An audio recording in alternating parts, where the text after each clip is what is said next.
I begin by saying that we have a hallowed principle called equality before the law.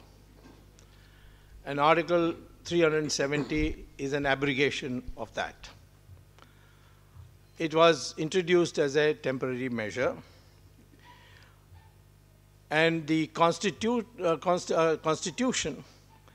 has an extraordinary article called Article 370, which title is Temporary Provision for the State of Jammu and Kashmir, and does not require the vote of Parliament to abrogate it. The amending power under Article 368 specifies the method by which a constitutional article can be deleted. But there's an exception made for Article 370 because it was perceived as something which is going to last a very short time. It was introduced at the urging of Jawaharlal Nehru. It was not a part of the conditions under which Jammu Kashmir merged into India. Jammu Kashmir merged into India when the king signed the instrument of accession, like 500 other kings who signed the instrument of accession to merge into India. And the instrument of accession had no clause for any special provisions like Article 370. And furthermore, the instrument of accession, as it was originally formulated in the 1935 Constitution, did not require the king to ask the permission of the people or take a plebiscite of the people in order to merge. And finally, once he signs, it became final, irrevocable, and it could not be demerged. No question of any demerger. On that principle, it was merged.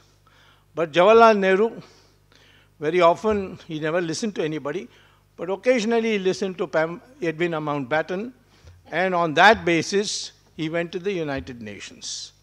And he said that till this United Nations matter is over, it will be over very shortly, this should be introduced, and it was brought in the late 1949, almost just before the Constituent Assembly concluded its provisions. Ambedkar, who was piloting all the bills, declined to move the bill, or the amendment. He said, I am not a traitor. I will not move this. So Sardar Patel was requested by Nehru that I have to suddenly go to London. He said for the Commonwealth meeting, but I know what he went for, and I won't state it here. And he said that please do something about it. So Sardar Patel asked Gopal Swamy Iyengar to move it. And after a huge uproarious debate, it was admitted, repeatedly stated, it is temporary, it will go very soon. And a Constituent Assembly of Jammu and Kashmir was set up. And so Article 370 says the President by a notification can abolish Article 370 subject to the concurrence of the Constituent Assembly of Jammu and Kashmir. Now there is no Constituent Assembly of Jammu and Kashmir because in 1954 it completed its work, and having completed its work, it said that Jammu and Kashmir is an inalienable part of India, and made no reference to Article 370 in it. So consequently, by the doctrine of necessity, I would say that all that is required today for abolishing it is the presidential notification, which means a resolution of the Cabinet of India, does not require, thankfully, the vote of Mr. Manish Tiwari and his friends, who are hell-bent on stopping Parliament from functioning. So at least on this issue, you don't need Parliament at all.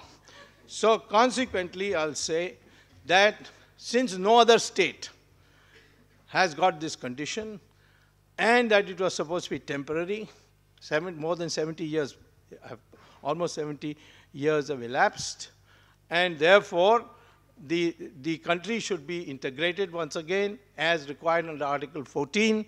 All must be equal before the law. I would say that this article should be abrogated forthwith, and the whole of India should function.